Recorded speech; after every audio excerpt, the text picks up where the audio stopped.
UGC net का जो examination है वो कोई एमकॉम का एग्जामिनेशन नहीं है, जहां पे जैसे पहले सवाल आ रहे थे वैसे ही सवाल इस बार आएंगे और आप अपनी जो पढ़ाई करके जा रहे हैं उसी से पास हो जाएंगे। इस एग्जामिनेशन में फेलियर ज्यादा होते हैं और सक्सेसफुल कम होते हैं। आपको ये चीज समझनी बहुत जरूरी है। इस सेशन में आज मैं प्यारे दोस्तों आपके साथ डिस्कस करने वाला हूँ टॉप 3 रीजंस क्यों हमें लगता है ये यूजीसी नेट एग्जामिनेशन बहुत हार्ड हो चुका है, बहुत टफ हो चुका है और हमारे बस का नहीं है। तो आइए फटाफट से सेशन को स्टार्ट करते हैं। सबसे पहला रीजन, आपको लगता है एग्जामिनेशन हार्ड है क्योंकि आप हार्ड नहीं है, आप टफ नहीं है। पेपर तो टफ हो चुका है, आप टफ नहीं हुए। पिछले कुछ सालों में एग्जामिनेशन का लेवल ऊपर आ चुका है बट आपका लेवल वहीं का वहीं है। आपने नहीं कोशिश करी कि मैं अपने आप को और इंप्रूव करूं, मैं और बेहतर तरीके से पढ़ाई करूं। आप अभी तक वही पुराने अपने यूनिवर्सिटी वाले कॉलेज वाले तौर तरीकों से पढ़ाई करते आ रहे हैं। कुछ समय पहले किताबें उठाते हैं, पेपर से कुछ महीने पहले या कुछ दिन पहले किताब उठाई और सोचा हमारी तैयारी हो जाएगी। एक किताब मार्केट से जाकर खरीद लाए जिसमें लिखा हुआ है कि भाई 100% यहीं से आ जाएगा, यहीं से कर लो, इसे ही पढ़ लो, और उससे जाकर तैयारी करके पेपर देते हैं और सोचते हैं कि पेपर आसान आएगा, इस किताब से आ जाएगा। तो भाई जो एग्जामिनर पेपर सेट करने बैठा हुआ है वो इतना बेवकूफ नहीं है कि कोई भी छोटी सी किताब उठाई और उससे कुछ सवाल बना दिए। वो अपनी फील्ड का धुरंधर है और वो आगे अपने जैसे धुरंधर ढूंढ रहा है। और उसे जो लोग चाहिए फ्यूचर में वो उसके जैसे हार्ड चाहिए, टफ चाहिए। उसे ऐसे लोग चाहिए जो कि अच्छे से चीजों को जानते हो, पहचानते हो। केवल ऊपरी पढ़ाई वाले लोग उसको नहीं चाहिए। तो अगर आप केवल ऊपरी पढ़ाई कर रहे हैं तो आप टफ नहीं है। आपको अपने आप को टफ बनाना है। तो आप अपने सिलेबस की गहराइयों तक स्टडी कीजिए, अच्छे से नॉलेज जो है ऑब्टेन कीजिए और प्रैक्टिस भी दबाकर कीजिए, तभी आप हार्ड बनेंगे। और आपको हार्ड या टफ सवाल भी टफ नहीं लगेंगे, आपको नॉर्मल लगेंगे। और आप मुझसे बोलेंगे कि सर जैसा एक्सपेक्ट किया था ना वैसा ही पेपर आया, और यही चीज मैं सुनना चाहता हूं। अगला कारण, you are not in charge of your preparation. अक्सर क्या होता है जब हम प्रिपरेशन कर रहे होते हैं ना, हम किसी मसीहा को ढूंढ रहे होते हैं, किसी और को ढूंढ रहे होते हैं कि वो हमारी प्रिपरेशन का इंचार्ज बन जाए।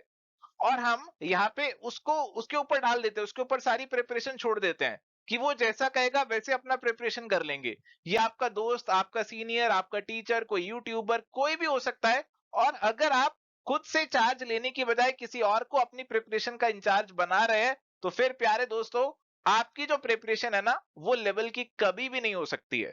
आप वैसा ही करेंगे, उतना ही करेंगे जैसे आपको कोई कह देगा या कोई करा देगा।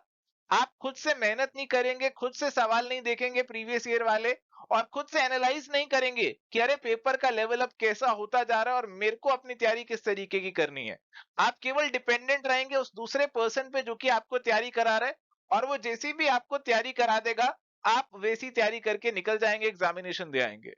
तो कुएं का मेंढक आपको नहीं बनना। आपको यहाँ पे खुद से निकलना है, घूमना है, फिरना है। कहाँ पे घूमना फिरना है? प्रीवियस ईयर के सवालों पे घूमना फिरना है। खुद से आपको देखना है कि कैसे सवाल पेपर में आते हैं और खुद से अपनी स्ट्रेटेजी, रणनीति बनानी है। उसमें आप असिस्टेंस ले सकते हैं किसी की भी, बट प्राइमरी इंचार्ज आपकी प्रिपरेशन के आप खुद होने चाहिए। तो मैं नहीं चाहता कि मेरे पास कॉल्स आए कि सर मैं ये छोड़ जाऊं, ये नहीं होता, शॉर्टकट बता दो, कुछ 2-4 रिवीजन लेक्चर ही बता दो, वही कर लूं, टॉपिक स्टिक करा दो, वो कर जाऊं। तो अगर आप ऐसी शॉर्टकट ढूंढ रहे हैं किसी और को इंचार्ज बनाकर, तो फिर आप अपनी प्रिपरेशन के साथ 100% जो है ना वो नहीं जुड़े हुए हैं, और उस केस में आपको एग्जामिनेशन टफ लगेगा ही लगेगा, हार्ड लगेगा ही लगेगा, और फिर कुछ नहीं किया जा सकता। अक्सर कहा जाता है कि एग्जामिनेशन की तैयारी करने से पहले आपको एग्जामिनेशन को समझना चाहिए, और ये इस एग्जामिनेशन में भी बिल्कुल एप्लीकेबल है, बिल्कुल लागू होता है। तो अगर आप यूजीसी नेट एग्जामिनेशन की तैयारी कर रहे हैं तो पहले इस एग्जामिनेशन को समझिए, समझिए कि किस तरीके के सवाल इसके अंदर आते हैं। अभी तक जो आप यूनिवर्सिटी की पढ़ाई करते आए अपने एमकॉम के अंदर, अपनी एमबीए के अंदर, वहां पे सब्जेक्टिव सवाल आते थे और आपको आंसर जो है रटे रटाए आंसर होते थे, पिछले 10 साल के पेपर किए वही exactly same to same question आ गया और आपने आंसर लिख दिया, कोई दिक्कत नहीं होती थी। बट ये एग्जामिनेशन ऐसा नहीं है, इसमें आपके वो रटी रटाई बातें काम नहीं आएंगी। तो आपको समझना है कि ये एग्जामिनेशन का नेचर डिफरेंट है, या सब्जेक्टिव नहीं ऑब्जेक्टिव सवाल आएंगे। इन डेप्थ नॉलेज आपको चाहिए होगी, कंसेप्चुअल क्लैरिटी चाहिए होगी, सोचने की क्षमता, एनालिटिकल एबिलिटी आपको चाहिए होगी, तभी आप यहाँ पे सवालों को आंसर कर पाएंगे। गारंटी कोई नहीं ले सकता, और कभी आपको खुद भी 100% श्योरिटी नहीं होगी कि आपका जेआरएफ हो जाएगा। बट आपको अंदर से 100% सेटिस्फेक्शन जरूर आ जानी चाहिए कि जो मैंने तैयारी करी, जो मैंने पढ़ाई करी, इट वाज माय 100% या उससे भी ज्यादा, और इस एग्जामिनेशन में मैंने अपना सब कुछ दे दिया। तभी आप इससे कुछ एक्सपेक्टेशन रख सकते हैं। अगर आप आधी अधूरी तैयारी करके जा रहे हैं, एग्जामिनेशन को बिना समझे उस एग्जाम को देने जा रहे हैं, तो फिर ये एक्सपेक्टेशन मत रखिए कि आपको जेआरएफ मिल जाएगा।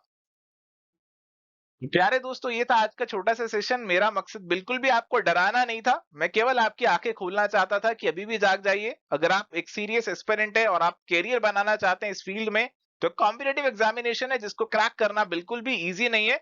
कंपटीशन को बीट करना है, कंपटीशन को फेस करना है, और उसके लिए आपका एफर्ट, आपकी मेहनत पूरी पूरी होनी चाहिए, तभी आप कंपटीशन को फेस कर पाएंगे। आप अपनी प्रिपरेशन अगर अगले एग्जामिनेशन के लिए कर लें, तो इट्स बेटर कि आप जल्दी स्टार्ट करें, पहले स्टार्ट करें, ताकि आपको फर्स्ट मूवर एडवांटेज भी मिल जाए। आज के लिए इतना ही, मिलेंगे नेक्स्ट सेशन में। Till then goodbye, take care, all the best.